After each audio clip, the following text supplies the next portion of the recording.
Hi, good evening, everyone. Let's wait for a couple of more minutes for everyone to join in. Good night ही कर रहे हो तुम तो सोने जा रहे हो क्या? Hi Purna, hi Aastha, good evening आयुर.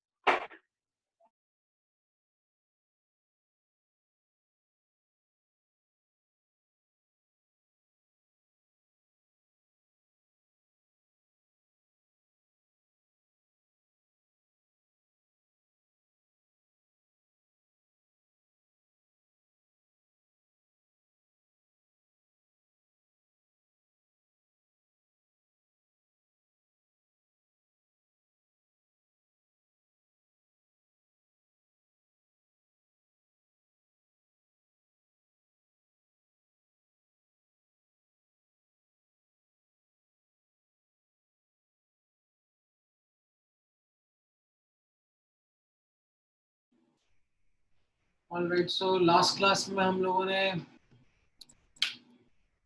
थिंक इलेक्ट्रॉनिक कॉन्फ़िगरेशन देख लिया था. And I had spoken about the rules in which we used to describe the electronic configuration, and then we practiced some examples of electronic configuration of atoms as well as their ions.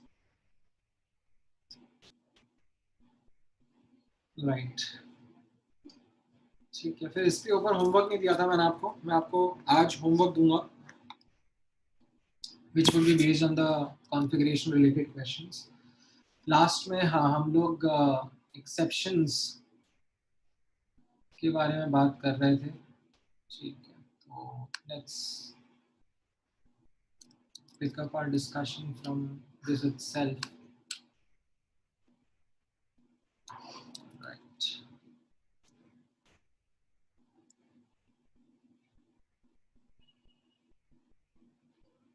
ठीक है.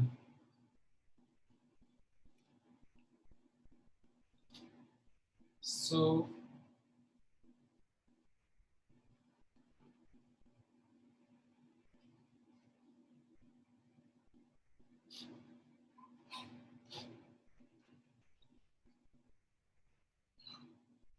आज मैं आप लोगों को ये chapter complete करा दूंगा from the perspective of mains.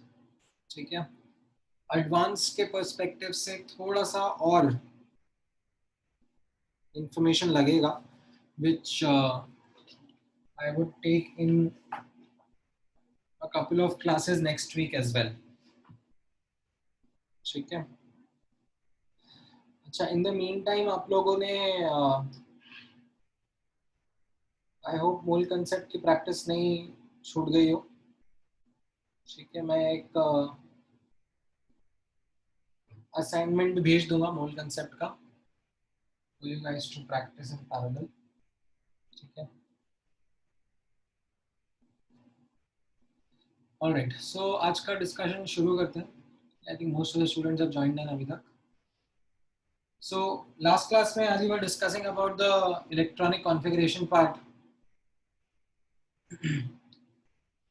I had spoken about this example of chromium and copper.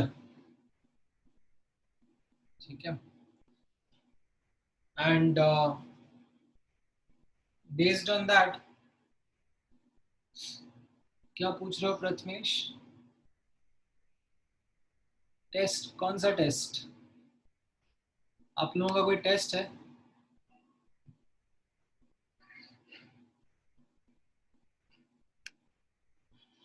So are you asking or are you telling? I'm confused. हाँ, टेस्ट तो होगा ही सही ना आपका थोड़े टाइम में. I am not sure about the dates yet, but हाँ डेफिनेटली होगा.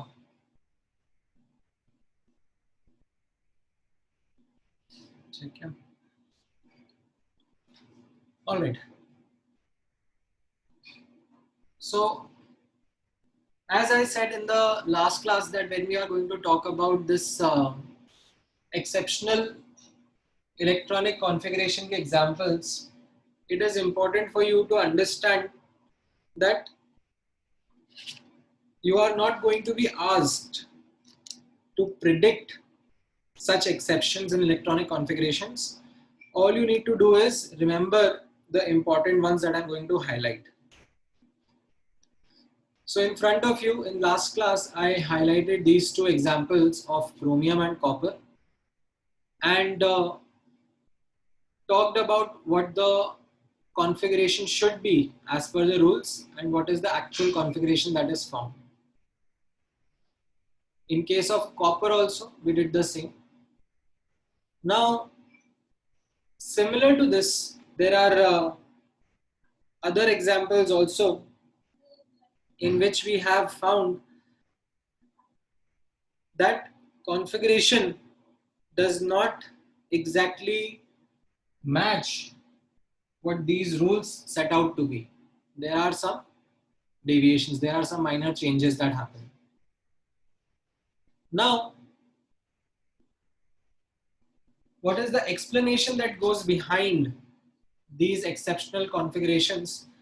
ध्यान से यहाँ पर समझना, ठीक है?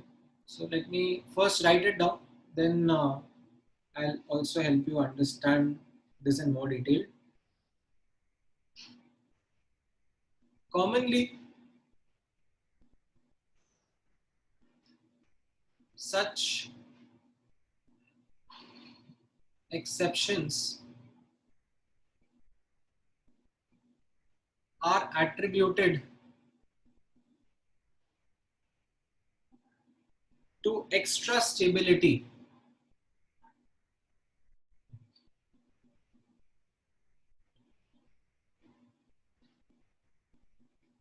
of half-filled and full-filled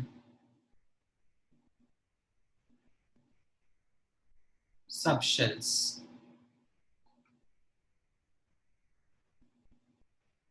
Now, as you can see in the example of chromium, between the two comparisons, this actually found configuration has a half-filled D subshell.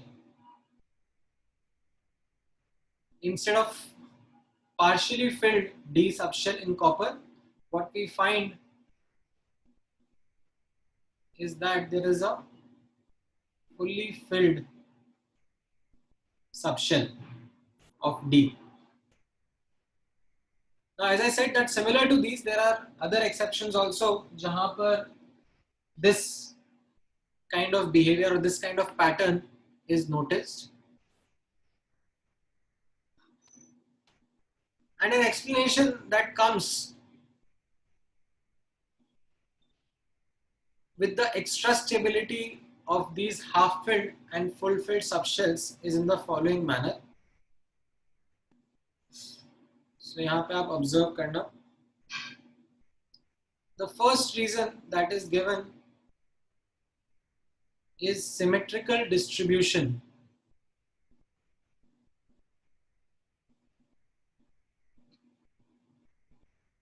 of electrons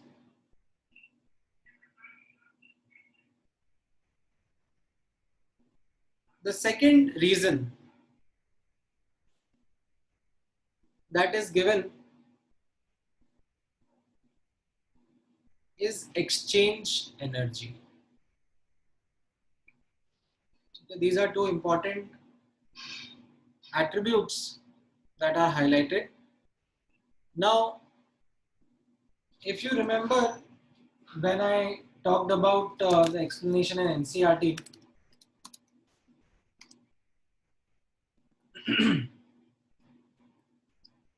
how it goes ahead to highlight this is in the following manner. यहाँ पर आप observe करना. So let me take the explanation directly. which is mentioned.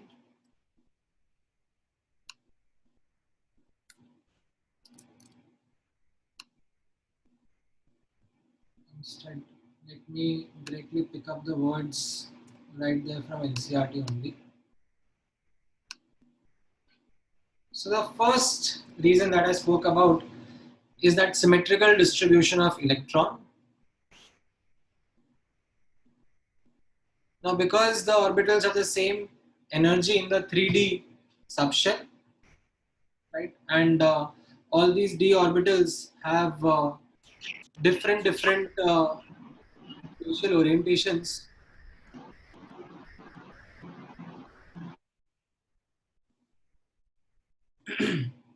So what happens is that if they are symmetrically distributed, then there is this concept of shielding that gets reduced. Now, what is this concept of shielding? In a multi-electron atom,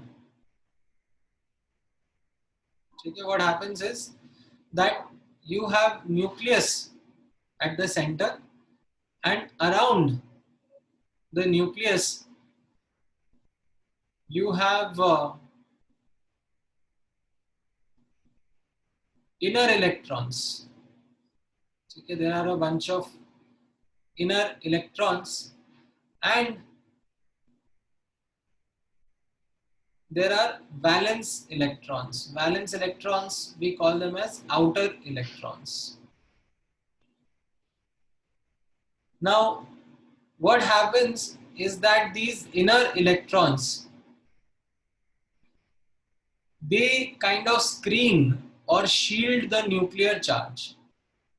These outer electrons, okay, they do not experience the complete nuclear charge because the inner electrons screen or shield the nucleus.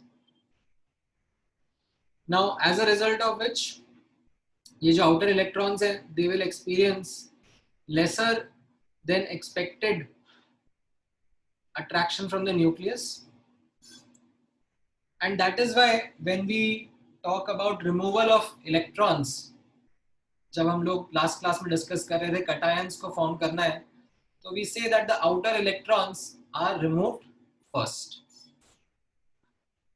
ठीक है? Now, what happens in case of a symmetrical distribution, what it is talking about is that in case of symmetrical arrangement of electrons, okay, what happens is that the electrons in the 3D subshell, they themselves do not shield each other much. Okay, their shielding of one another, it is relatively smaller. जैसे यहाँ पर हम लोग observe कर रहे हैं, when we talk about say chromium का configuration, so chromium का configuration में these 3D electrons, when they are distributed symmetrically in the d subshell, right, कोई dxy में होगा, कोई dyz में होगा, कोई dxz में होगा, right, they tend to have a lesser shielding effect on one another, and because of that lesser shielding, the nucleus का attraction force on these electrons is stronger. And if nucleus का attraction force is stronger, right, we say that the system is more stable. Now, the second reason that is attributed to this extra stable half-filled configuration or full-filled configuration is something that I have also spoken before. ठीक है, last class में मैंने बात करा था about this concept of exchange energy. Right? When the electrons are present in orbitals, which are of equal energy, right? These electrons can exchange their positions with each other, and this leads to a release of energy. ठीक है, energy release होगी मतलब overall system की energy कम हो जाएगी and it will make the system more stable. So in case of half filled or completely filled subshells, these numbers of exchanges are maximum. And as a result, the relative stability of the atom increases. Now, having said this, okay, one of the common doubts that comes in the minds of students, okay, यहाँ पर आप observe करना, is the fact that do we take this into account while writing electronic configurations, right? Because last class when we did the practice of writing electronic configurations, we did not talk about this concept of symmetry, this concept of half filled, full filled.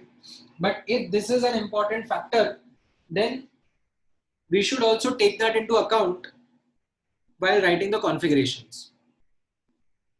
Now the thing is that it is not that simple.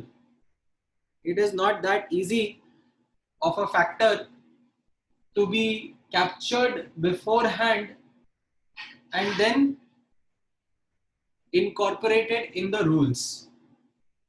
That is why it is not something that you are going to be expected to predict कहाँ पर exceptions होंगे. जैसे for example, ठीक है, यहाँ पर notice करना, if I ask you to write the electronic configuration of chlorine, ठीक है, you might encounter this situation.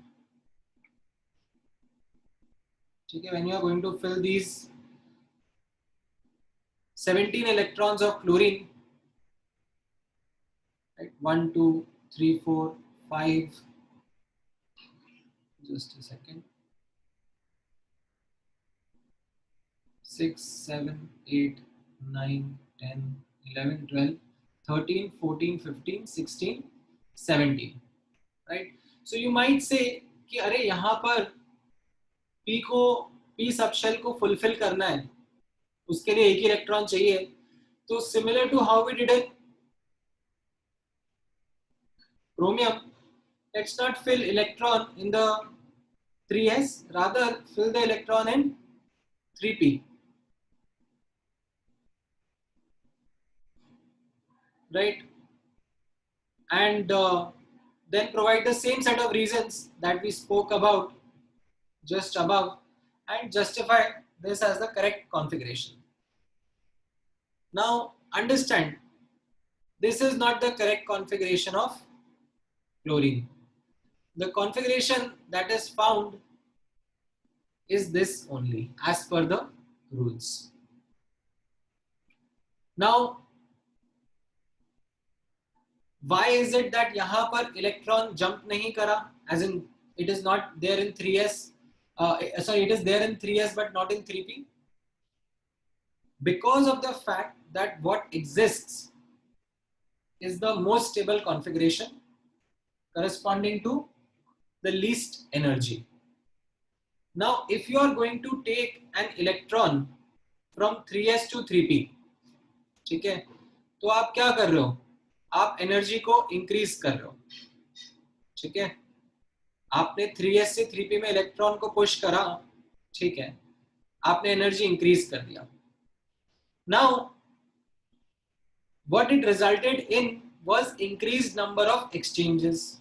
ठीक है, पहले यहाँ पर अप स्पिन का दो ही एक्सचेंज, सॉरी एक ही एक्सचेंज हो पा रहा था, अब से दो एक्सचेंज हो पाएंगे जो अप स्पिन वाले इलेक्ट्रॉन्स हैं. तो there is an amount of increase in exchanges which will result in release of exchange energy, which will bring the overall system ka energy down. But maybe in this case, the energy that is released, okay, as a result of which the decrease in the overall energy is not that great. It is not something which compensates the energy increased that you have when you took the electron from 3s to 3p. And that is the reason why we do not find this configuration. Okay, we find the configuration that is as per the rules only. Now, definitely, right now, आप लोगों को energy of orbitals तो निकालना आता नहीं है. Exchange energy का calculation तो भूल जाओ, वो भी आपको नहीं आता है. So nobody is going to ask you to quantify and do this kind of calculation. That calculate how much energy change will take place if we have this configuration versus that configuration. So numerically तो आपसे कोई पूछने नहीं वाला.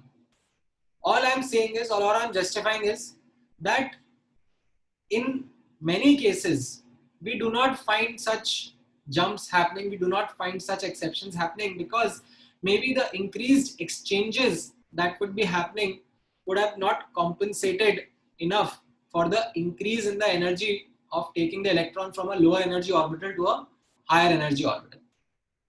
जैसे यहाँ पर आप ऑब्जर्व करोगे क्रोमियम के केस में, ठीक है, इन दिस सिनेरियो, ठीक है, if you count the number of exchange pairs, ठीक है, ये 4 इलेक्ट्रॉन्स के बीच में एक्सचेंजेस होंगे.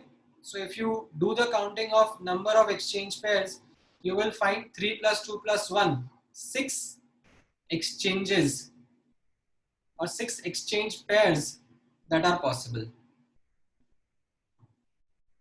ठीक है, कैसे करा काउंटिंग? ये सिंपल क्रूड काउंटिंग करा मैंने, मैं दोबारा से समझा देता हूं. कैसा? ये वाला इलेक्ट्रॉन दूसरे वाले के साथ में, तीसरे वाले के साथ में और चौथे वाले के साथ में एक्सचेंज कर सकता है. तो 3 एक्सचेंज पेयर ये हो गए. अब मैं इस वाले की बात करता हूं, ये इसके साथ में मैंने काउंट कर लिया already, so I should not double count this as a pair. The second वाला कैन एक्सचेंज विद थर्ड वाला एज वेल एज फोर्थ वाला, तो उसकी वजह से 2 एक्सचेंज पेयर हो गए. एंड देन ये फोर्थ वाला फिफ्थ वाले के साथ में कर सकता है एक्सचेंज, एंड उसकी वजह से एक और एक्सचेंज पेयर. तो total 6 exchange pairs are possible. Now in this second configuration that I have drawn for chromium, ठीक है, the number of exchanges increase substantially. ठीक है, यहां पर आप ऑब्जर्व करना. Now the number of exchanges would be 4 plus 3 plus 2 plus 1. ठीक है, amongst these 5 electrons, right? You can do the counting. ये पहला वाला इन 4 के साथ में कर सकता है, तो उसका 4 लिख लिया. फिर ये दूसरा वाला पहले वाले के साथ में तो कर ही सकता है, एज एन हम लोग काउंट कर चुके हैं. फिर ये दूसरा वाला बाकी 3 थर्ड फोर्थ फिफ्थ के साथ में कर सकता है, तो उसके 3 मैंने काउंट कर लिए, and so on so forth. So there are 10 exchange pairs here. Now maybe, ठीक है, we do not know the calculations because हमको calculations करनी आती नहीं है. Maybe it is happening in case of chromium that the exchange energy,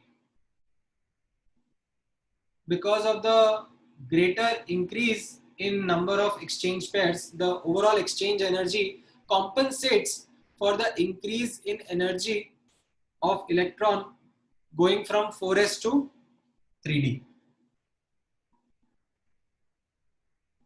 ठीक है, 4s से 3d में definitely there will be an increase in energy that would have happened, but the exchange energy might have compensated for it.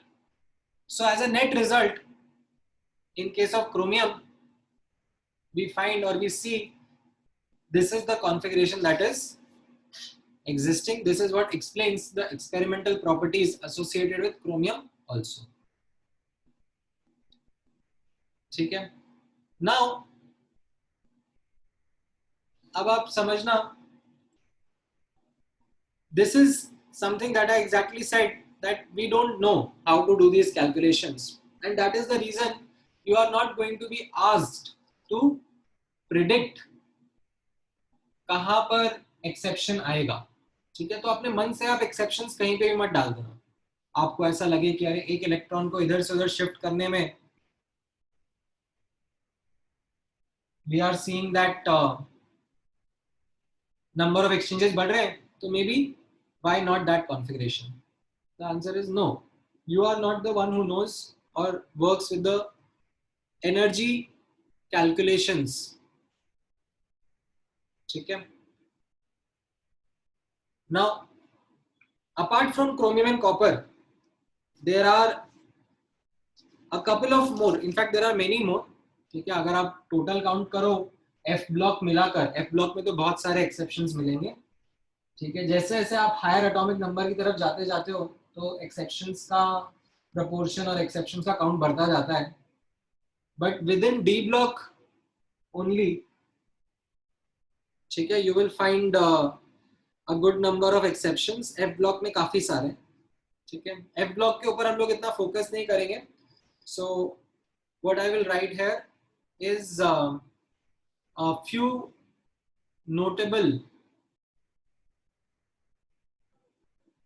exceptions in D block. ठीक है, मुझे ये बाद में काम आएंगे जब मैं पीरियोडिक प्रॉपर्टीज आपको चैप्टर पढ़ाऊंगा. सो क्रोमियम कॉपर तो हमने देख ही लिया. उसके अलावा आप देखना यहाँ पर you will have palladium, PD से हम लोग रिप्रेजेंट करते हैं. ठीक है, इसका एटॉमिक नंबर होता है 46.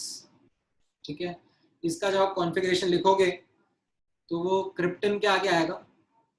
ठीक है, क्रिप्टन तक 36 इलेक्ट्रॉन्स फिल हो जाएंगे. ठीक है, उसके बाद 5s में एंड फिर 4d में इलेक्ट्रॉन्स फिल होंगे. ठीक है, and if you would write the regular configuration, so it should be 5s2 4d8. This is what the regular configuration should be. However, palladium के केस में what we find is that s में एक भी electron ही रहता है. दोनों के दोनों इलेक्ट्रॉन इधर d में आ जाते हैं so as to make up for a fully filled d shell. ठीक है, इस तरीके का कॉन्फ़िगरेशन आ जाता है. अब ये आपसे प्रेडिक्ट नहीं करवाया जाएगा कि पैलेडियम के केस में अरे 2 इलेक्ट्रॉन्स गायब हो गए इससे, तो दोनों के दोनों डी में आ गए. ठीक है, this is not something which is going to be asked from you as I said as a prediction. आप ये याद रखना. ठीक है, silver is another notable example. इसका Z 47 रहता है. This is just below copper. ठीक है, silver is just below copper in the periodic table. तो इसका exception is similar to how copper का एक्सेप्शन इज. ठीक है, यहां पर ऑब्जर्व करना. इसका 47 एटॉमिक नंबर का कॉन्फ़िगरेशन आप फिल करोगे तो क्रिप्टन के बाद में 5s एंड 4d फिल होगा. एंड 5s में 2 होना चाहिए था एंड 4d में 9 होना चाहिए था. ठीक है, as per the Aufbau rules, as per the 3 rules that we have studied. But होगा यहाँ पर 4s1, ठीक है, एंड 4d 10. ठीक है, तो इस तरीके से यहाँ पर ये कॉन्फ़िगरेशन आपको मिलता है इन केस ऑफ सिल्वर. ठीक है, देन 2 more examples. ठीक है, one is platinum and the other is gold. ठीक है, प्लैटिनम का एटॉमिक नंबर 78 होता है एंड गोल्ड का एटॉमिक नंबर 79 होता है. ठीक है, एंड इनका कॉन्फ़िगरेशन भी अगर आप खुद से लिख पाओगे तो ठीक है. आप खुद से ट्राई करना, भी मैं क्या बताता रहूंगा. नहीं मिलेगा तो ऑनलाइन तो मिल ही जाएगा, आप लोग देख सकते हो, ठीक है, बट ये आप खुद से ट्राई करना, ठीक है, एक बार रूल्स के थ्रू ट्राई करना एंड देन नोटिस करना एक्चुअल कॉन्फ़िगरेशन कैसा रहेगा, तो you will again find a fully filled D subshell being present, ठीक है। So this is in addition to what we discussed yesterday, right? We spoke about filling up electronic configuration, and continuing with that, I talked about these exceptions to electronic configuration and the notable ones. Okay, the reasons highlighted here are the symmetrical distribution of electrons and the concept of exchange energy. Since these are not concepts in which you can get into much depth, the only superficial understanding which you can understand right now is the fact that because of half filled or full filled configuration, the number of exchange pairs increase substantially, and that can compensate for the increase in energy of the electron being shifted from a lower energy orbital to a higher energy orbital. Okay? And as I said, don't predict, remember these exceptions. तो chromium copper तो सबसे important है, like utmost important है, उसके अलावा ये 4 exceptions है, आप इस चैप्टर में नहीं याद करोगे तो चलेगा, ठीक है, इस चैप्टर में मुझे दिक्कत नहीं आने वाली है, बट गोइंग फॉरवर्ड जब हम लोग पीरियोडिक प्रॉपर्टीज चैप्टर करेंगे तब मैं आपको वापस से एक्सेप्शंस याद करने के लिए बोलूंगा ही सही, वहां पर I will take these as notable examples, ठीक है। इसके अलावा 2 और रहेंगे, लैंथेनम और एक्टिनियम का, बट वो मैं तभी बता दूंगा, मतलब और भी है एग्जांपल तो, बट नोटिसेबल 2 और रहेंगे, वो मैं बाद में बताऊंगा, ठीक है। अच्छा, नाउ अब आप यहाँ पर ऑब्जर्व करना, हाँ, जैसे सुमित भी मुझसे डाउट पूछ रहा है, let me pose that as a question only, ठीक है। हाँ, प्लैटिनम के केस में 2 इलेक्ट्रॉन्स नहीं जंप करेंगे, मतलब पैलेडियम में जैसे 2 जंप कर गए थे वैसा प्लैटिनम में नहीं ऑब्जर्व होगा, एंड प्लैटिनम में in fact you will not find fully filled D subshell also, that is 4d9, तो आप sorry 5d9, sorry not 4d9, 5d9, तो आप देखोगे, आपको याद रखना रहेगा, ठीक है। Now as a quick practice, ठीक है, draw the configuration of, Sumit पूछ रहा है क्रोमियम 3+ आयन का, ठीक है, ड्रॉ द इलेक्ट्रॉनिक कॉन्फ़िगरेशन।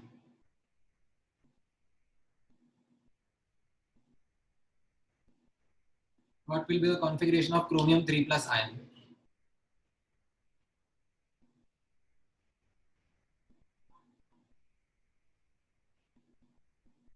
क्योंकि एक्सेप्शंस यहाँ पे खत्म हो गए, इसके आगे एक्सेप्शंस नहीं है।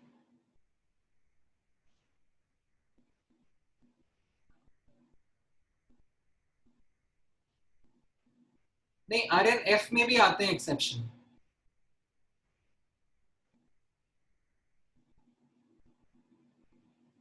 हाँ राइट हर्ष,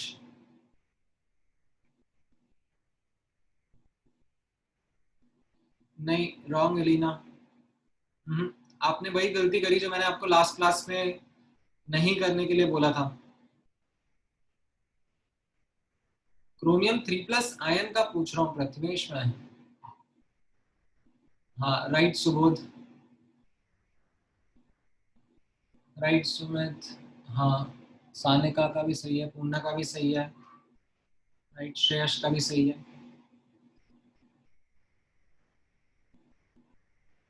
ठीक है, हाँ राइट राइट आस्था।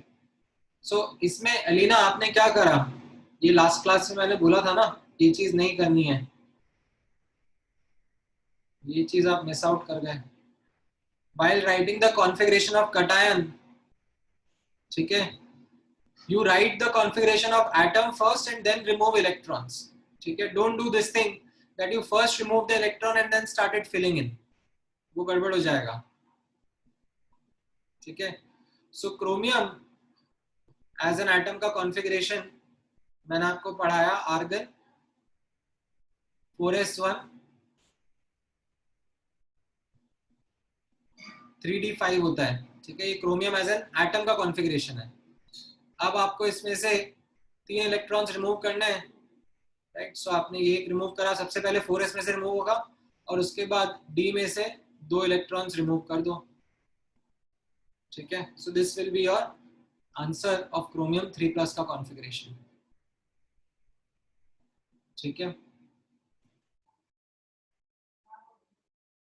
हाँ, कुछ डाउट है हर्ष तुम्हें? पूछो.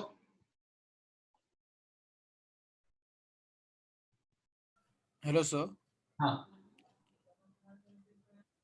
बोलो हर्ष. सर मुझे वो शील्डिंग इफेक्ट का शॉर्ट में कवर बता दो ना. शील्डिंग इफेक्ट को मैं अभी ज़्यादा डेप्थ में नहीं कवर करना चाह रहा, बिकॉज हम लोग पीरियोडिक प्रॉपर्टीज चैप्टर में एक्चुअली उस पर काफ़ी टाइम स्पेंड करेंगे.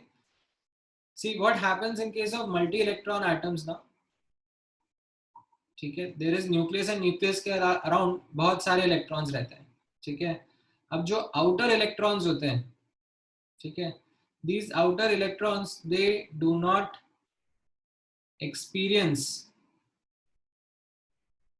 complete nuclear charge.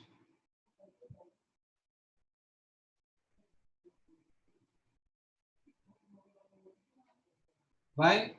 Because of inner electrons.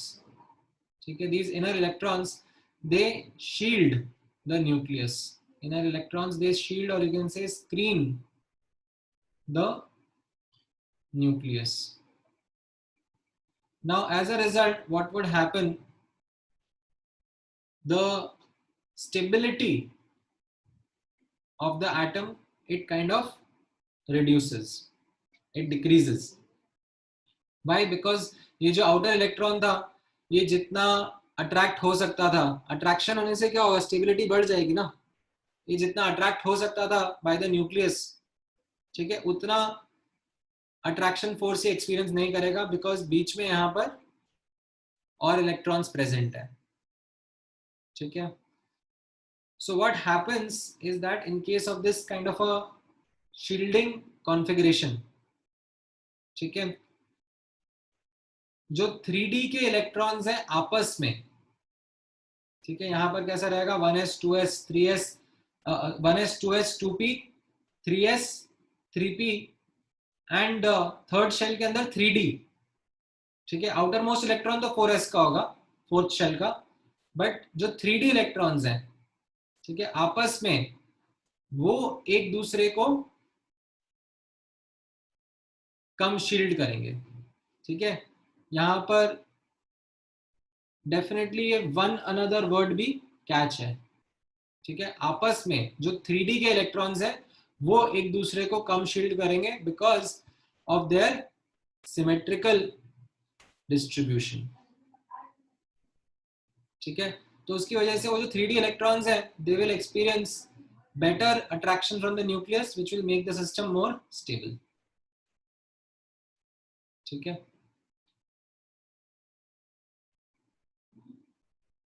now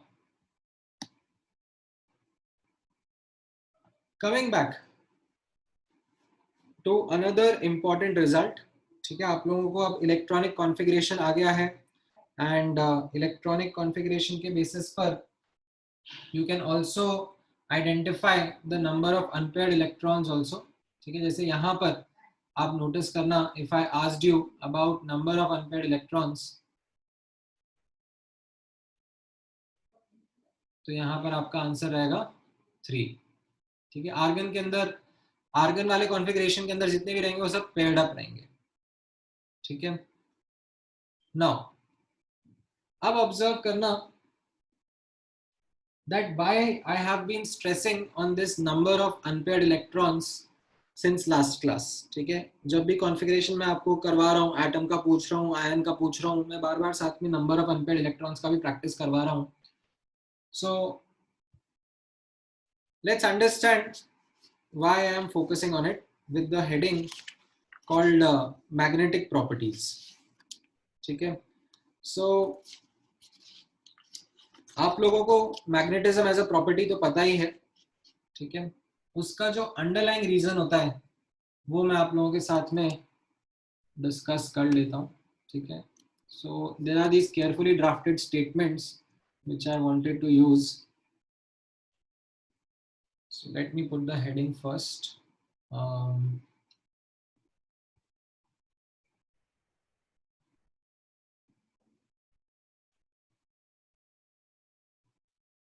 Magnetic properties, and then let me copy paste.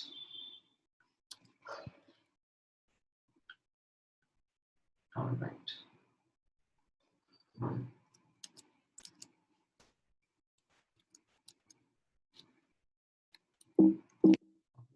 ये ऐसे वर्ड की तरह साइज नहीं बढ़ाएगा क्या?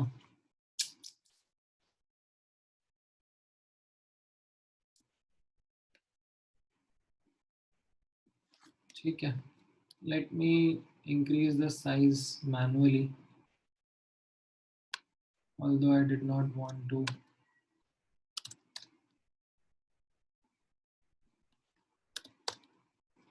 ठीक है. I'll explain these statements one by one. ठीक है. Let me first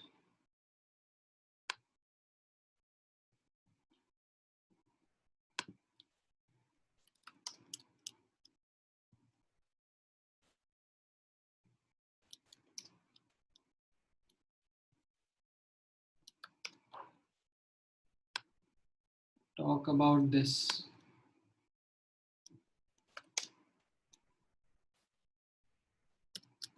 ठीक है. So यहाँ पर आप ऑब्जर्व करना, I am going to talk about magnetic properties of substance around us. ठीक है. अब यहाँ पर ध्यान से ऑब्जर्व करना.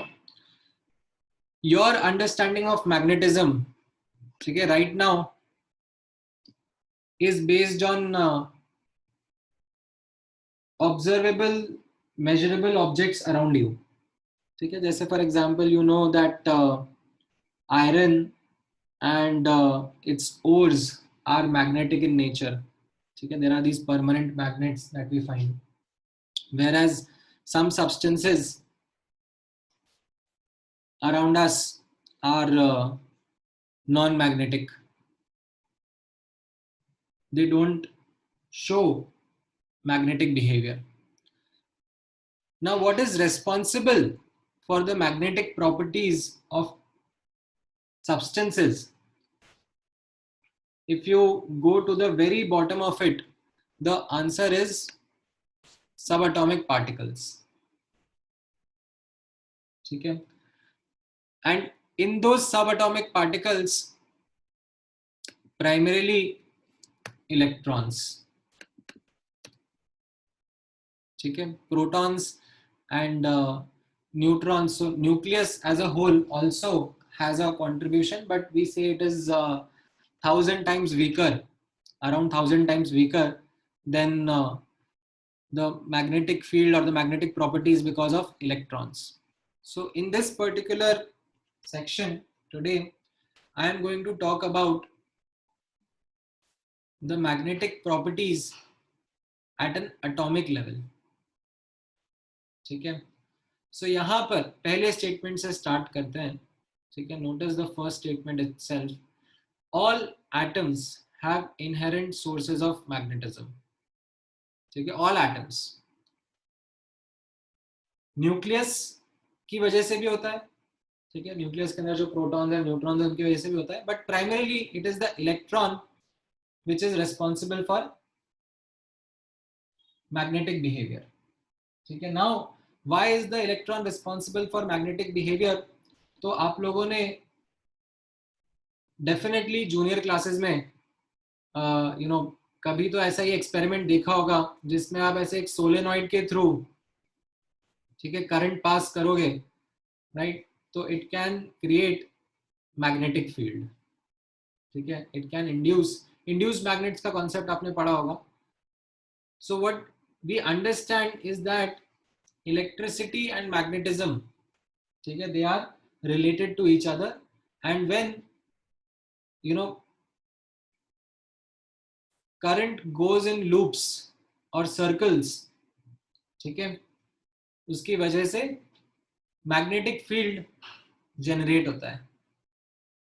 ठीक है, नाउ ज्यादा विजुअलाइजेशन में नहीं जाऊंगा because that is something you will discuss when you will study the chapter of electricity and magnetism. So उसी तरीके से electrons, ठीक है, because of their orbital motion around the nucleus, they create a magnetic field. ठीक है, बाद में ये भी पता पड़ा, जो मैंने आपके साथ में डिस्कस किया था, दैट स्टर्न गैलार्ड का जो एक्सपेरिमेंट था, उससे ये भी पता पड़ा था that apart from the orbital motion, electrons also have an intrinsic spin, जिसका मैंने आपको बताया था that you should not fall for the visualization of electron spinning about its own axis. ठीक है, ये उसका एक visualization दिया था, but this is kind of an incorrect visualization. Electron has an intrinsic spin which also produce a magnetic field. ठीक है, now अब observe करना as a second important statement, in most materials, ठीक है, the magnetic moment of electrons they cancel out. ठीक है, why? Because you would have noticed these electrons and their orbitals, they are symmetrical around the nucleus. ठीक है, and if we talk about electrons ka spin, we also find that these electrons, when they are present in an orbital, they have opposite spins. So in most of the atoms, what we find is that magnetic moment of the electrons cancel out. But जहां पर unpaired electrons है, ठीक है, जहां पर unpaired electrons है, वहां पर the cancellation is not complete. Like जैसे मैं यहाँ पर ऊपर वाले कॉन्फ़िगरेशन के बारे में बात करूंगा, कोई सा भी आप एग्जाम्पल लो, ठीक है, तो इसमें अब जैसे ये इलेक्ट्रॉन्स हैं जो पेयर्ड अप है, ठीक है, पेयर्ड अप इलेक्ट्रॉन्स आपस में एक दूसरे का मैग्नेटिक इफेक्ट कैंसिल आउट कर देंगे. बट जो अनपेयर्ड इलेक्ट्रॉन रहेगा, ठीक है, because it has no counter electron present around it, ठीक है, this will actually contribute to magnetic properties at the of the atom. ठीक है, हम लोग एटम के स्केल पे बात कर रहे हैं अभी. Now based on this presence or absence of unpaired electron, we find the response of an atom to be different. जैसे आप ऑब्जर्व करना, अगर किसी एटम के अंदर अनपेयर्ड इलेक्ट्रॉन्स नहीं है, ठीक है, जैसे for example you take helium, right, you take neon, right, इनके अंदर, ठीक है, मैग्नीशियम ले लो, ठीक है, मैग्नीशियम के अंदर भी कोई अनपेयर्ड इलेक्ट्रॉन नहीं प्रेजेंट है, मैग्नीशियम एटम के अंदर, if you draw the configuration of it. Now what happens is that such atoms, when they are exposed to an external magnetic field, ठीक है, इनको एक external magnetic field के सामने expose करेंगे, तो what happens is that they are weakly repelled, ठीक है, quite weakly, but they are repelled, something not observable to human eye, ठीक है, this is so weak that you can't see it by a human eye. For all practical purposes, you will say that magnesium is non-magnetic, ठीक है, but technically speaking there is nothing like non-magnetic. Technically, when magnetism is taught, you will come across different words, but you will not come across something called as non-magnetic. ठीक है, वो तो real life में हम लोग बोल देते हैं कि यार कुछ ऑब्जर्वेबल दिख ही नहीं रहा है तो नॉन मैग्नेटिक है, but there is a very very faint response that is still there which is called as diamagnetism. ठीक है, एंड नोटिस करना that this is a property of all material. ठीक है, ये मैं थोड़ी देर में दोबारा फीचर करवाऊंगा. ठीक है, एक बार के लिए अभी कंफ्यूज हो जाओगे. I will talk about this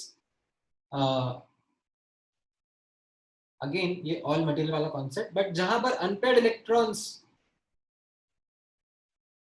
present है, ठीक है, वहां पर what we see is that when an external magnetic field is applied, the substance shows weak repulsion.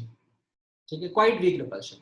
What do we call such substances? We call such substances as diamagnetic substances, and we call this property as diamagnetism. ठीक है, in case there are unpaired electrons present in the configuration, ठीक है, what we observe is called as paramagnetism.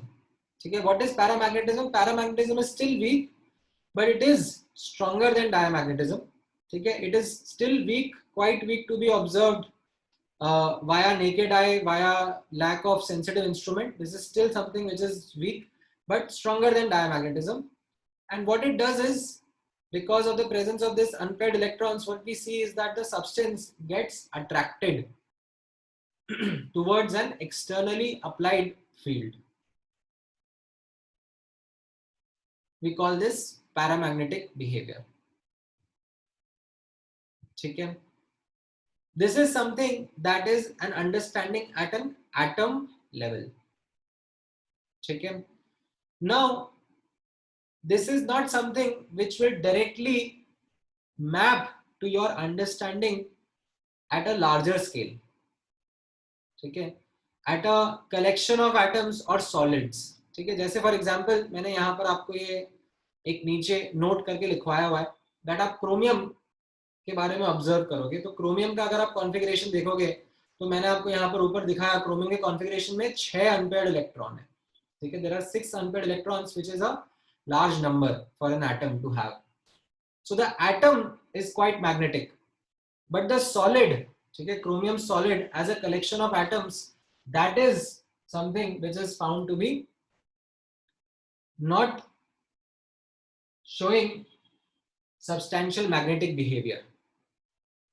ठीक है, in fact chromium को हम लोग बोलते हैं एंटी फेरोमैग्नेटिक. क्या होता है वो थोड़ा सा आगे की स्टडी है, वो थोड़ा सा आगे का डिटेल्स है.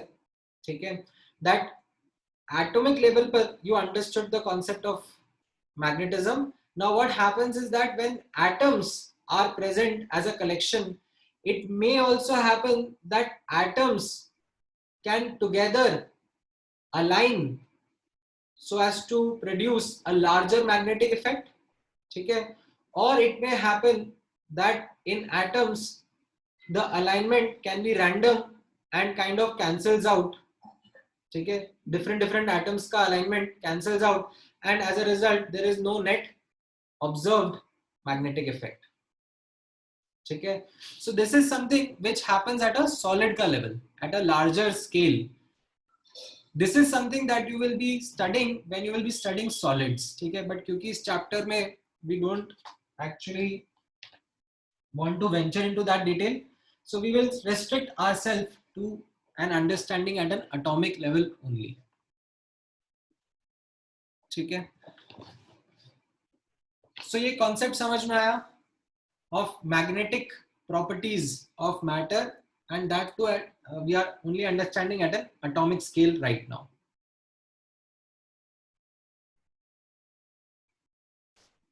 ठीक है, now as part of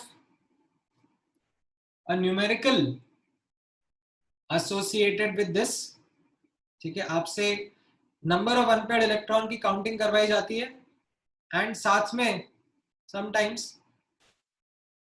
you are also asked to calculate spin magnetic moment. ठीक है, क्या होता है ये स्पिन मैग्नेटिक मोमेंट? सो पहले मैं मैग्नेटिक मोमेंट के बारे में बात कर लेता हूं. ठीक है, ये जो मैग्नेटिक मोमेंट होता है, this word magnetic moment in very very simple terms, ये मैंने आपको आई थिंक लास्ट टाइम भी बताया था, इट इज द रेस्पॉन्स। ठीक है, स्पिन मैग्नेटिक मोमेंट हम किसका पढ़ रहे हैं? स्पिन मैग्नेटिक मोमेंट हम पढ़ रहे हैं किसी एटम का या फिर किसी आयन का। ठीक है, so what it represents is the response of the atom और आयन to an external magnetic field. ठीक है, इसको हम लोग म्यू सिंबल से रिप्रेजेंट करते हैं। नाउ यहां पर नोटिस करना, इन case of absence of unpaired electron, ठीक है, अनपेयर्ड इलेक्ट्रॉन हम लोग n से रिप्रेजेंट कर रहे हैं। अगर अनपेयर्ड इलेक्ट्रॉन्स नहीं प्रेजेंट है,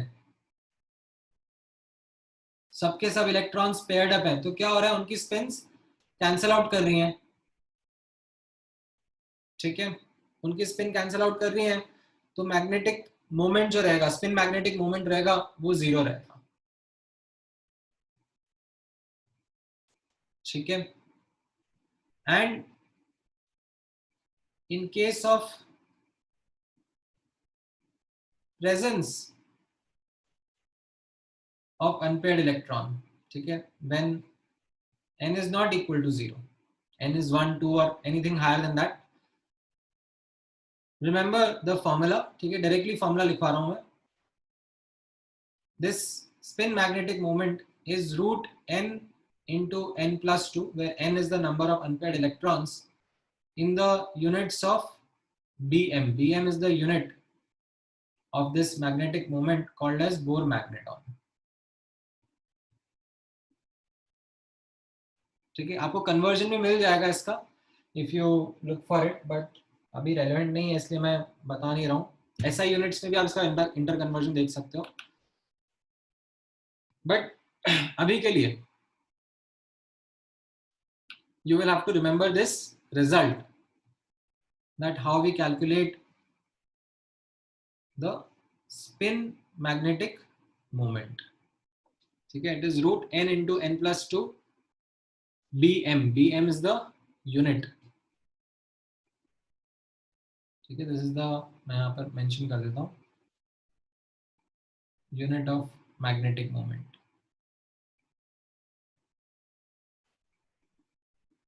ठीक है, now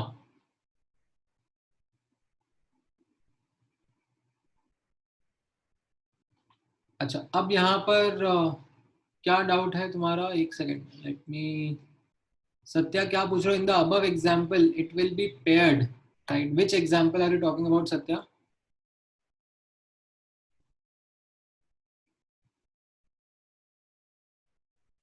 एक minute, let me unmute you. हाँ, बोलो। वो ऊपर पे अनपेड लिखा है ना, उसे पेड होगा ना सर? नीचे नीचे नीचे थोड़ा नीचे, और थोड़ा। हाँ sir in case of absence of unpaired उधर पेड होगा ना? हाँ, मतलब बाकी इलेक्ट्रॉन्स पेयर्ड अप है ना, कोई अनपेयर्ड इलेक्ट्रॉन नहीं है, मतलब इलेक्ट्रॉन्स पेयर्ड अप है। नहीं सर, आपने अनपेड लिखा है, इसमें डाउट हो गया बस। अच्छा अच्छा, ठीक।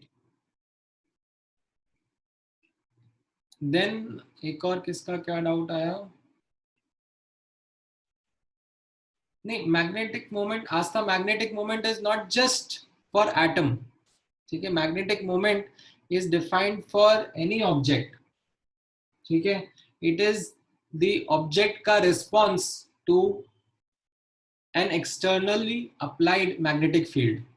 तो इवन अ बार मैग्नेट, ठीक है, जो आप लोग कॉमनली मार्केट से खरीद के लेके आ सकते हो, नॉर्थ पोल साउथ पोल वाला, उसका भी मैग्नेटिक मोमेंट होता है। When you place it in an external magnetic field, it will have a response. ठीक है, what would that response be? उसका कैलकुलेशन, एक्चुअली उसको टॉर्क कहते हैं हम लोग। वो टॉर्क का कैलकुलेशन आप थोड़ा फिजिक्स में आगे पढ़ोगे तब आपको समझ में आएगा। ठीक है, but it is not just for atom. ठीक है।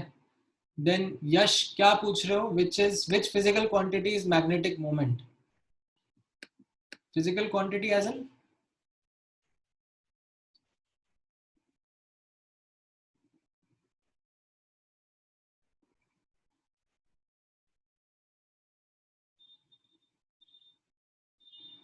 टॉर्क। टॉर्क का अभी टॉर्क समझ में आता है तुम्हें?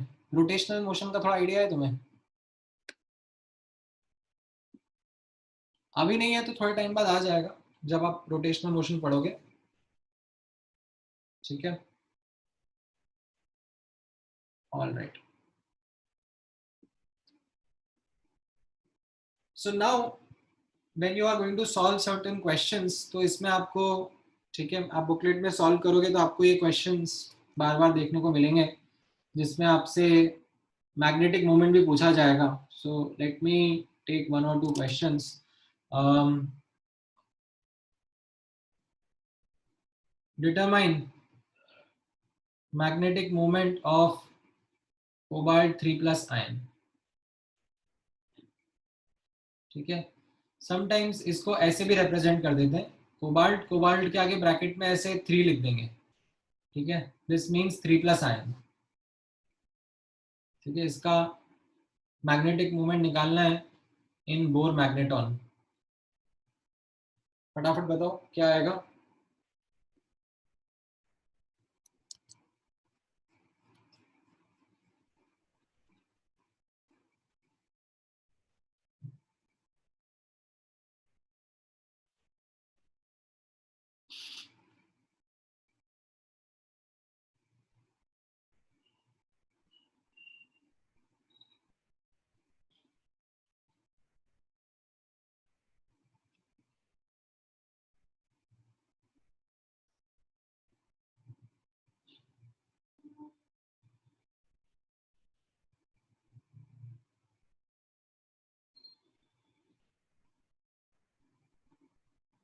All right, let me check.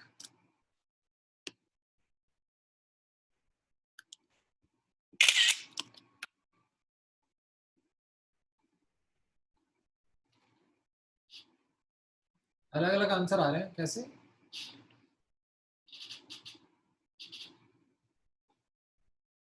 Cobalt का एटॉमिक नंबर याद होना चाहिए आपको। ठीक है, बार बार नहीं बताऊंगा मैं। 27। ठीक है, सो अगर आप कोबाल्ट एटम का कॉन्फ़िगरेशन देखोगे तो वो क्या रहेगा, आर्गन 4s2 3d7। ठीक है, कोबाल्ट एटम का कॉन्फ़िगरेशन रहेगा।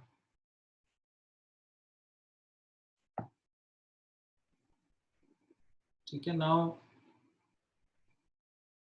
You have filled in the atom का कॉन्फ़िगरेशन। अब आपको इसमें से इलेक्ट्रॉन्स रिमूव करने हैं, तो आप कैसे करोगे, 2 इलेक्ट्रॉन्स यहाँ से रिमूव करोगे और 1 इलेक्ट्रॉन यहाँ से।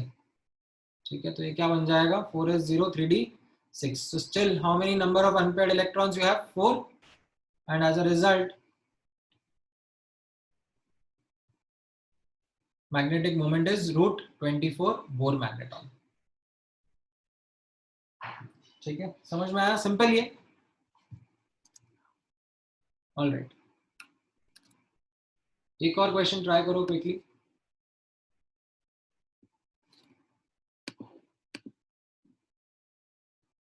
इसमें थोड़ा सा दिमाग लगाना पड़ेगा।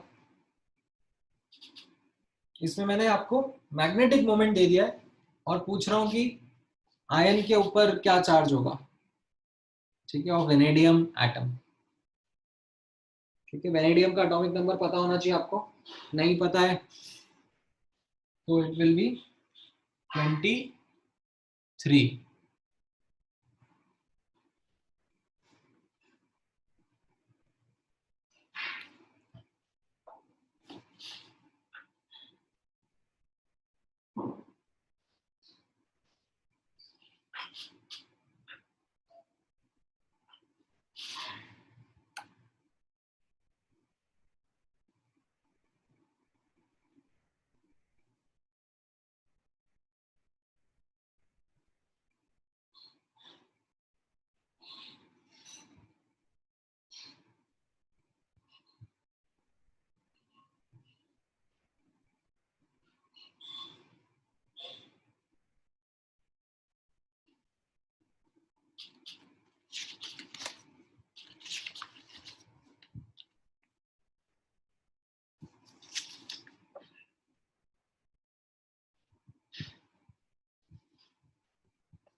ऑलराइट, किस किस का आंसर आ गया? हाँ, ऋग्वेद का सही है, शेखर नहीं, आपका सही नहीं है, प्रथमेश का सही है, केदार, हर्ष, रुद्र गड़बड़ है।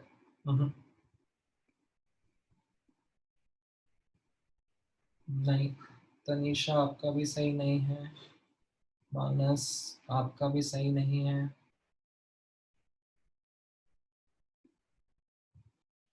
ठीक है। अप्रोच कैसा, मैंने आपको बोला जब भी कटायंस का केस आएगा आप कैसे हैंडल करना शुरू करोगे? सबसे पहले आप एटम का लिखो कॉन्फ़िगरेशन, वेनेडियम, तो उसका कॉन्फ़िगरेशन कैसा रहेगा?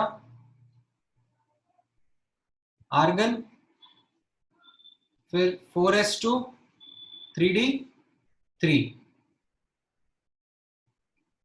ठीक है, ये वेनेडियम एटम का कॉन्फ़िगरेशन रहेगा, ठीक है। इसमें नंबर ऑफ अनपेयर्ड इलेक्ट्रॉन्स कितने हो गए? नंबर ऑफ अनपेयर्ड इलेक्ट्रॉन्स 3 हो गए, और मैग्नेटिक मोमेंट निकालोगे आप तो ये √15 बोर मैग्नेटॉन आएगा, ठीक है। Now this is not something which is matching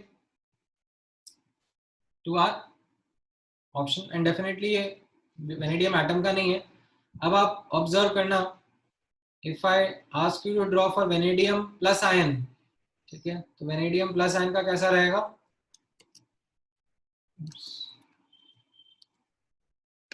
I will remove 1 electron, कहां से रिमूव करूंगा मैं? 4s से, तो यहाँ 4s से एक इलेक्ट्रॉन रिमूव कर दिया, ये 4s1 हो गया, कितने अनपेयर्ड इलेक्ट्रॉन्स आ गए? n will be 4, magnetic moment will be now √24 bore magneton, ठीक है। अभी भी नहीं मैच करेगा। वेनेडियम 2+ के केस में देखूंगा, वेनेडियम 2+ के केस में let me again draw the configuration,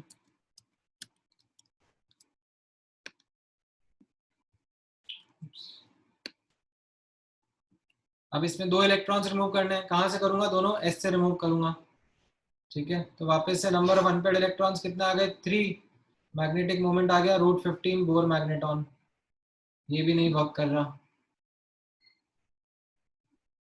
ठीक है। देन कुछ गड़बड़ कर दिया क्या मैंने? स्कैंडियम, टाइटेनियम, वेनेडियम, अब वेनेडियम 3+ का मैं लिखता हूँ, आर्गन, ठीक है। तो कॉन्फ़िगरेशन क्या आ जाएगा? अब नेक्स्ट इलेक्ट्रॉन कहाँ से रिमूव होगा? नेक्स्ट इलेक्ट्रॉन 3d से रिमूव होगा, तो नंबर ऑफ अनपेयर्ड इलेक्ट्रॉन 2 रह गए, और ये √8 बोर मैग्नेटॉन आ गया, ठीक है। इनफैक्ट हाँ, माय बैड, मैंने एक्चुअली गलत कैलकुलेशन कर दिया था, ठीक है। V4+ मैं जब करूंगा तो मेरा आंसर अब मैच करेगा,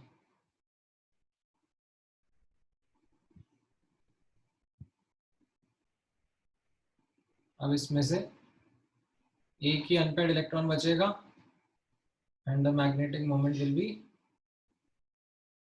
√3 bore magneton, which matches with my answer, ठीक है। स्टार्टिंग में टाइम लग रहा है, मैं क्योंकि डिटेल में आपको इलैबोरेट कर रहा हूँ, अदरवाइज आप शॉर्ट में भी फास्ट ये आंसर कर सकते हो, ठीक है, बार बार ऐसे पूरा बनाने की जरूरत नहीं है, ठीक है। हाँ, मैंने आई थिंक, सॉरी गाइस, मैंने आप लोगों के आंसर को गलत बोल दिया स्टार्टिंग में, मैंने खुद ने हवा में मिस कैलकुलेशन कर लिया था, इसीलिए पेन चलाना चाहिए, हवा में करने से आंसर गड़बड़ हो जाता है, ठीक है। So D option would be the correct answer, D+4 state में जब होगा तो कॉन्फ़िगरेशन इस तरीके से होगा कि उसका मैग्नेटिक मोमेंट √3 बोर मैग्नेटॉन आएगा, ठीक है। ऑलराइट, नाउ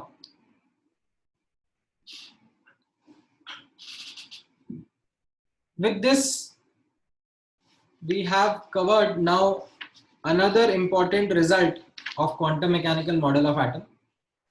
ठीक है, अब एक और रिजल्ट है जो मैं आप लोगों के साथ में डिस्कस करना चाहूंगा. ठीक है, this will be the fourth important result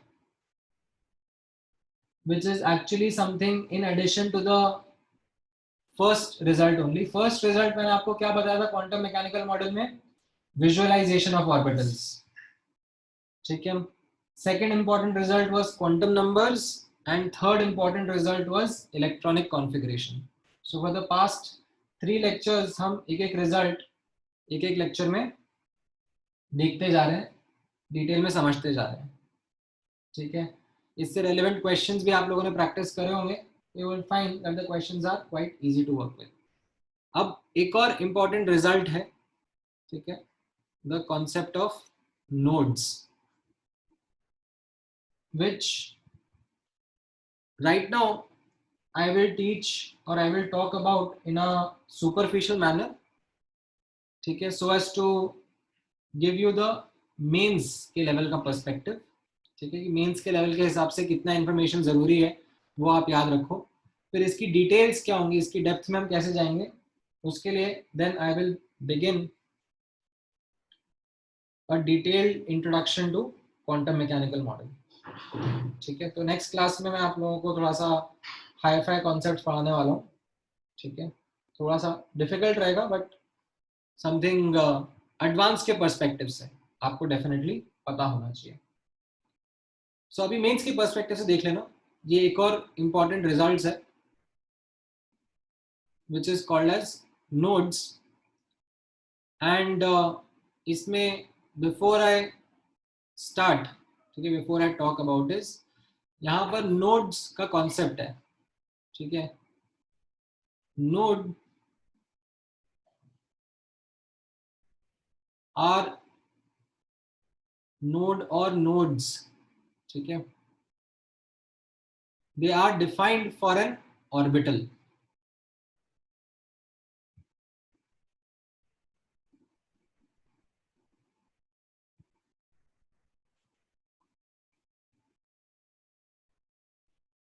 ठीक है, sometimes I have seen students using terms like अरे हाइड्रोजन एटम में कितने नोड्स होंगे, या सेकंड शेल में कितने नोड्स होंगे, या थर्ड शेल में कितने नोड्स होंगे.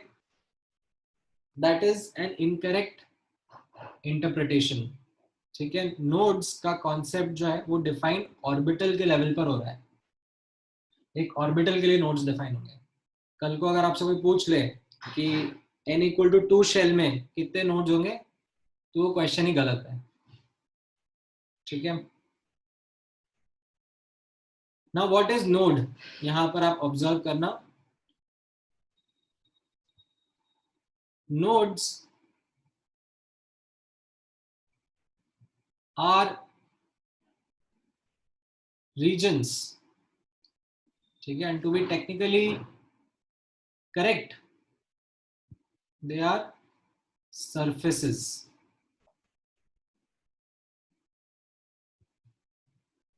Nodes are regions or surfaces where probability of finding an electron is 0.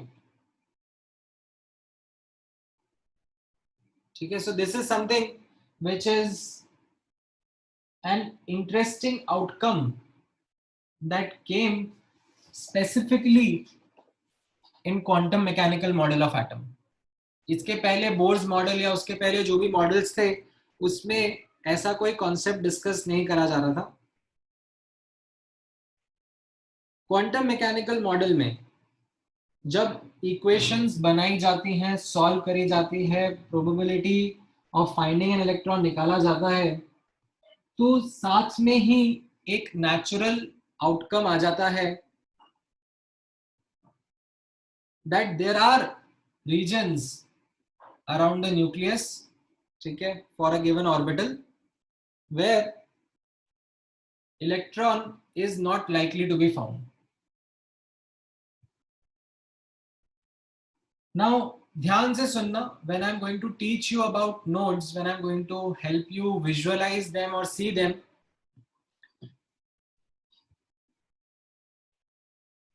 आप समझ जाओगे, आपको डायग्राम्स एंड ऑल भी याद रह जाएंगे, बट ये सब पढ़ने के बाद में,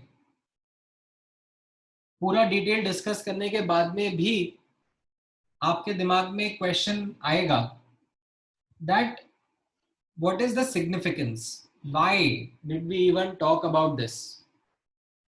मतलब जैसे बोर्स मॉडल के बारे में बात कर ली, तो बोर्स मॉडल में ऐसा बताया गया था कि n equal to 1, n equal to 2, n equal to 3, there will be particular orbits, ठीक है, in which electron would be present, बीच में नहीं present होगा. But we did not even think twice about that is there some significance of it, that electron is not present in some region. We didn't actually. And similarly जब हम लोग quantum mechanical model भी पढ़ेंगे, ठीक है, तो आप लोगों को मैं जस्ट एज एन एग्जांपल बता रहा हूं. जैसे हम लोग मान लो पी वाई ऑर्बिटल के बारे में ऑब्जर्व करेंगे, ये पी वाई ऑर्बिटल का डायग्राम रहेगा, ठीक है. तो पी वाई ऑर्बिटल में हम अभी थोड़े टाइम में देखेंगे that the entire X Z plane, ठीक है, ड्राइंग इतनी अच्छी नहीं है मेरी, the entire X Z plane would be a node. That means electron यहां मिल सकता है, इलेक्ट्रॉन यहां मिल सकता है, ठीक है. यहां पर मिलने का हाई चांस रहेगा because it is inside the orbital. यहां बाहर मिलने का चांस कम रहेगा because it is outside the orbital, ठीक है. It is less likely to be present है, it is highly likely to be present inside this region, ठीक है. यहां नीचे मिल जाएगा, बट ये एक्स वाई प्लेन पे, सॉरी एक्जेड प्लेन पे नहीं मिलेगा. There will be no probability of finding an electron on this exact plane. Now definitely एक एटम के, इंडिविजुअल एटम के पर्सपेक्टिव से, ठीक है,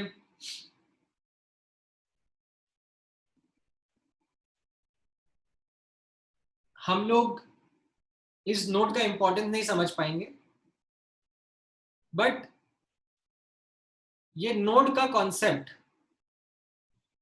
ठीक है, और इसके पीछे जो अंडरलाइंग रीजंस हैं, that will actually be something helpful when we will study the chapter of chemical bonding. It will in fact be one of the important reasons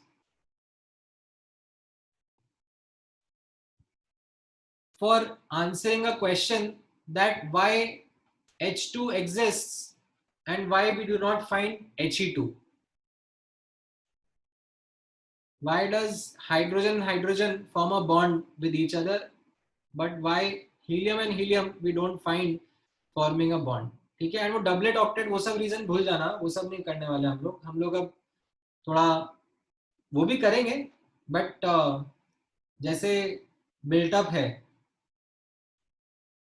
पुरानी थ्योरी से नई थ्योरी, तो जो नई थ्योरी है which answers are understanding about molecules, that is based on these orbitals only.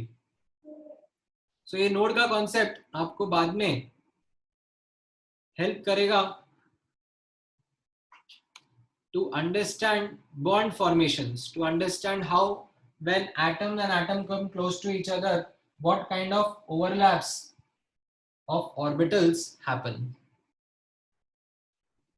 ठीक है. So that is where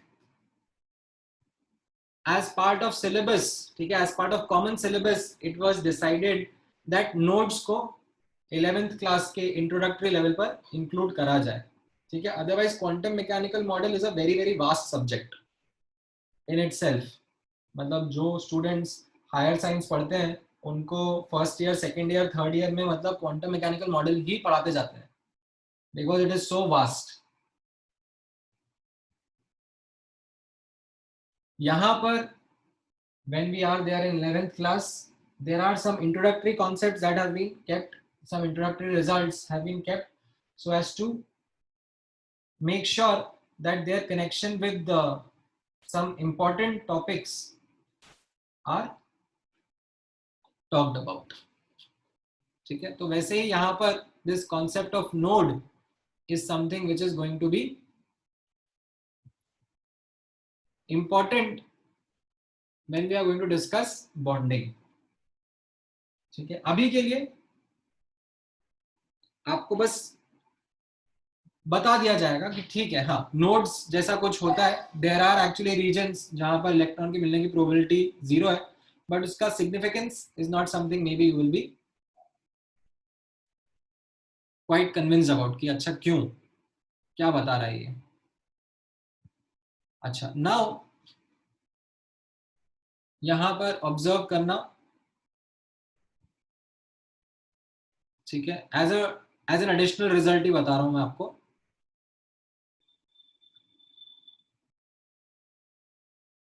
Number of nodes, or in fact before number, let me do a quick categorization.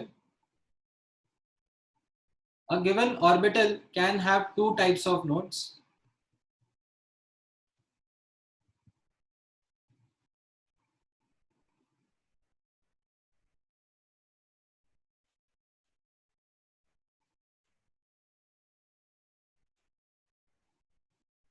There are radial nodes and there are angular nodes.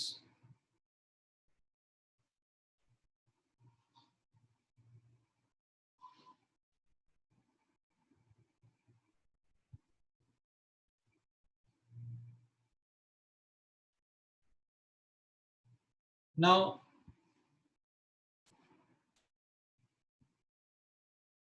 as a counting, ठीक है, as a formula,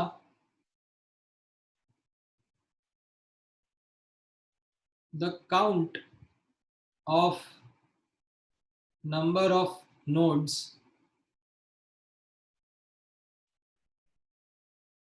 for an orbital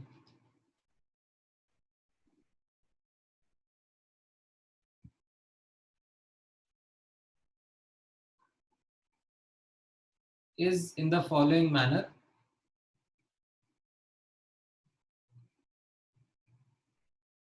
Radial nodes will be equal to n minus L minus 1, the count of it, number of radial nodes, and angular nodes would be L. ठीक है, n stands for principal quantum number of the orbital,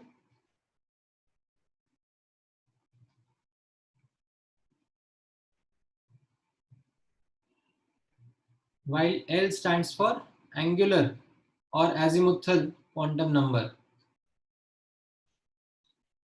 of the orbital.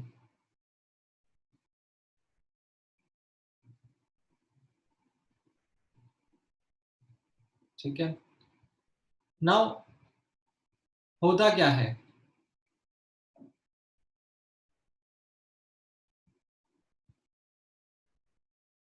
what is meant by radial and angular nodes, यहां पर observe करना. Radial nodes,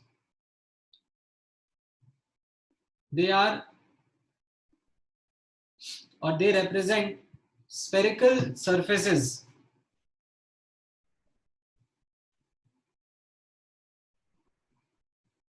ठीक है, spherical shape होता है इनका, स्फेरिकल सरफेसेस होते हैं ये. They are spherical surfaces around nucleus at some distance from the nucleus, at a particular distance,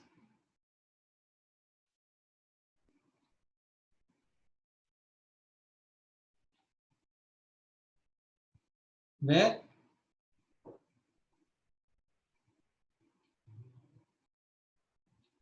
radial probability of finding electron, ठीक है, क्या होता है रेडियल प्रोबेबिलिटी, मैं थोड़ा टाइम बाद समझाऊंगा. Radial probability, let me right probability पूरा, otherwise radial probability of finding electron is 0. ठीक है. एंगुलर नोड्स क्या होते हैं? एंगुलर नोड्स, ठीक है, समटाइम्स दे आर प्लेन्स, ठीक है, whereas sometimes there can be some different surfaces also, so they can be planes, sometimes they can be cones, etc. ठीक है, बट सरफेस ही होंगे. काइंड surfaces, ठीक है, at some angles, ठीक है, some particular angles,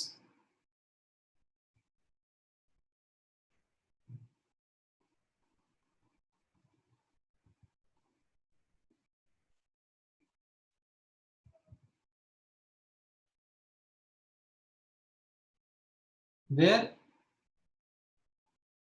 angular probability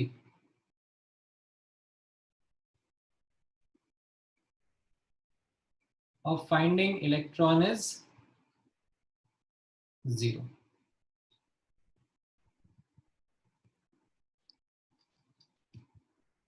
ठीक है, सो ये इनका डेफिनेशन है, बट नोटिस करना, आपसे जो पूछा जाएगा that would be something from a mains का एग्जाम का लेवल का perspective, quite simple. Typically the question asked are around the number of nodes,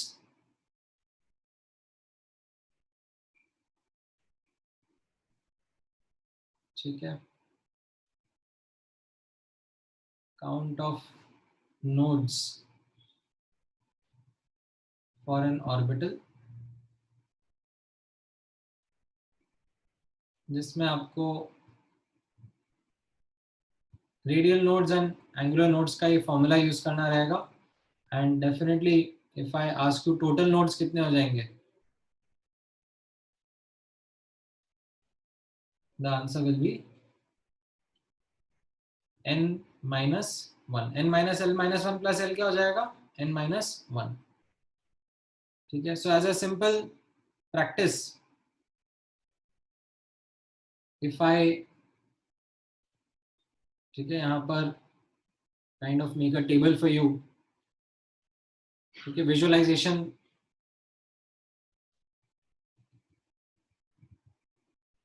कराते हैं, बट चलो एक बार पहले टेबल बना लेते हैं. ऑर्बिटल रहेगा, इसका number of radial nodes and number of angular nodes अगर मैं आपसे पूछूंगा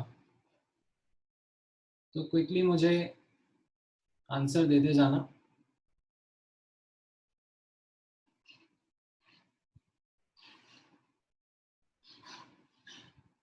ठीक है,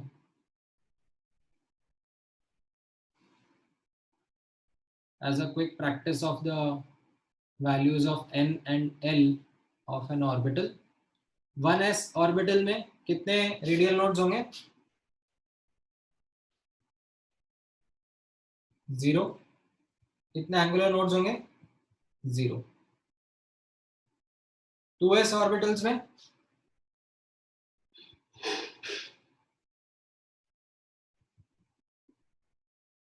कितना हो गया? ये n का वैल्यू 2, l का वैल्यू 0, 2s ऑर्बिटल, s के लिए l 0 होगा ना, तो कितना आ गया number of radial nodes 1, and s मतलब l का वैल्यू 0, तो एंगुलर नोड्स कितना हो गया 0। ठीक है, 2p में n का वैल्यू 2, l का वैल्यू 1, तो कितना radial nodes 0, and angular nodes कितना हो गया, l का वैल्यू 1 रहेगा, p ऑर्बिटल है, तो there will be 1 angular node. ठीक है, देन 3s में 3 minus 0 minus 1, there will be 2 radial nodes and no angular nodes। ठीक है, and so on so forth, 3p and 3d भी पूरा कर लेते हैं। चलो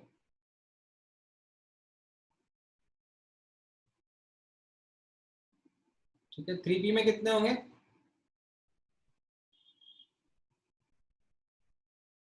3 minus 1 minus 1, there will be 1 radial node, and p orbital का L कितना होता है 1, there will be 1 angular node।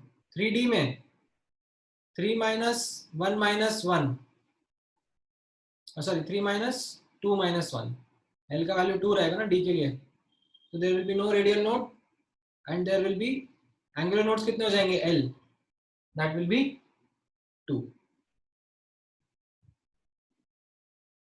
ठीक है, नाउ इस तरीके से आप कंटिन्यू कर सकते हो, you will get the entire counting of the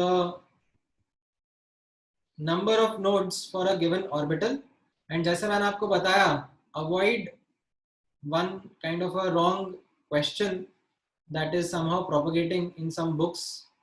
ठीक है, आप लोग कुछ सॉल्व करोगे कहीं पर तो आपको बुक्स मिल सकती हैं जिसमें आपको पूछ लिया जाए what is the number of orbitals for second shell या third shell, what is the number of nodes for a third shell, and फिर बैठ के इनको ऐड कर दिया, वो गलत हो जाएगा। ठीक है, वो क्वेश्चन ही गलत है, उसका आंसर ही मत करना। ठीक है, somehow I've seen that question here and there, पता नहीं कहाँ से कोई स्टूडेंट्स लेके आ गए थे। The concept of node is defined for an orbital only। ठीक है, तो नेक्स्ट क्लास में इनको मैं विजुअलाइज कराऊंगा डायग्राम में, एंड वहीं से फिर हम अपना डिटेल्ड अंडरस्टैंडिंग आगे का डेवलप करेंगे। ठीक है, सो आज का मैं आपको होमवर्क शेयर कर दूंगा based on what we have discussed today. ठीक है, you should be able to solve the questions related with electronic configuration, they are quite simple, quite easy to work with। ठीक है, अच्छा कुछ डाउट्स है आप लोगों को तो पूछो,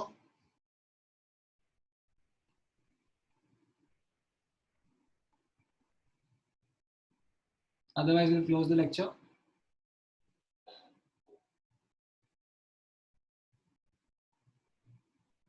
हाँ बोलो हर्ष। सर मुझे ये डाउट था कि एक्सचेंज एनर्जी ज्यादा होने से स्टेबिलिटी ज्यादा कैसे होते हैं? Exchange energy is an energy that is released. ठीक है, तो जब एनर्जी रिलीज होता है सिस्टम का, तो overall energy of the system comes down, and lesser the energy more stable is the system. Okay, answer ये सिमेट्रिकल होने से भी स्टेबिलिटी, मतलब सिमेट्रिकल होने से ऐसे कौन सा स्ट्रक्चर हो जाता है कि उसका स्टेबिलिटी मतलब शील्डिंग कम हो जाता है और फिर हाँ स्टेबिलिटी बढ़ता है? हाँ, तो उसमें बताया ना कि शील्डिंग कम हो जाएगा तो न्यूक्लियस उन इलेक्ट्रॉन्स को बेटर अट्रैक्ट करेगा ना, एंड अट्रैक्शन फोर्स से भी क्या होता है, एनर्जी रिलीज होती है। Yes sir, that I got, but मतलब सिमेट्री में कौन ऐसा उसका स्ट्रक्चर ही वैसा है कि शील्डिंग कम हो जाता है? हाँ okay, answer what was multiplicity, एक आप बता दीजिए ना। मल्टीप्लिसिटी इज यार मतलब उसका एक्चुअली जो डिटेल्ड एक्सप्लेनेशन है वो आपके सिलेबस का पार्ट नहीं है। ठीक है, बस आप एक फॉर्मूला ही नोटिस कर लो उसका। Okay sir. एक्चुअली मल्टीप्लिसिटी कब काम आता है, जब आप स्पेक्ट्रोस्कोपिक स्टडीज कर रहे होते हो, मतलब उसमें ऐसे सिंगलेट डबलेट ट्रिपलेट्स, ये जो स्पेक्ट्रम के फाइन स्पेक्ट्रम्स ऑब्जर्व होते हैं, उस टाइम पे इसको डेप्थ में समझा जाता है। बट क्योंकि वो आप करने नहीं वाले हो अभी, तो just notice that formula that it is related to the number of unpaired electrons. Okay sir, thank you sir, ठीक है. Thank you sir. अच्छा, then Yash, what are spherical nodes? Spherical nodes मतलब रेडियल नोड्स को ही spherical nodes बोलते हैं. तो इनका visualisation मैं अगली क्लास में कराता हूँ. ठीक है, आज तो टाइम खत्म हो गया, बट विजुअलाइजेशन कराऊंगा तो आपको बेटर समझ में आएगा. ठीक है. हाँ, बुकलेट सोल्यूशन मैं भेजता हूँ अर्पित. जो क्वेश्चंस मैंने दिए हैं ना, उनके सोल्यूशंस मैं आज या कल में, एक्चुअली कल मेरा ऑफ है, कल मैं बना के भेज दूंगा. ठीक है. हाँ, क्या कह रहे हो Rigveda? Sir, if we take a px orbital, then if an electron is in the positive x-axis हाँ ठीक है, ठीक region, है. then would it be able to go to the negative x-axis region? हाँ हाँ, मैं तुम्हारा क्वेश्चन समझ गया. मैं एक तुम्हें अच्छा सा वीडियो भेजता हूँ, उसको देखना. And that will then try to not answer your question. ठीक है. Okay, ठीक है. वो हाँ, अच्छा डाउट है तुम्हारा, ये रहता है, मतलब दिस इज, मतलब अच्छी बात है तुमको डाउट आ रहा है. मतलब in fact many times this doubt is not something which comes in the minds of students. हाँ, ये भेजता हूँ मेरे को. अभी हैं क्या students? And the shape of atoms. कहाँ गए? चैट विंडो में भेज देता हूँ मैं. ठीक है, 5-10 मिनट का वीडियो है, but it's a good worth watch. ठीक है. Don't try to get into the details of it. ठीक है, इट इज जस्ट फॉर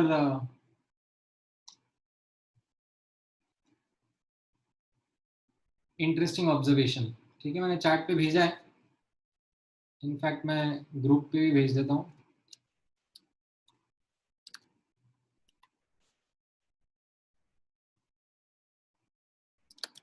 ठीक है, जो स्टूडेंट्स नहीं देख पाए वो लोग देख लेंगे. ठीक है, चलो नेक्स्ट क्लास में आगे बढ़ेंगे. ऑल राइट गाइस, चलो take care, thank you, good night.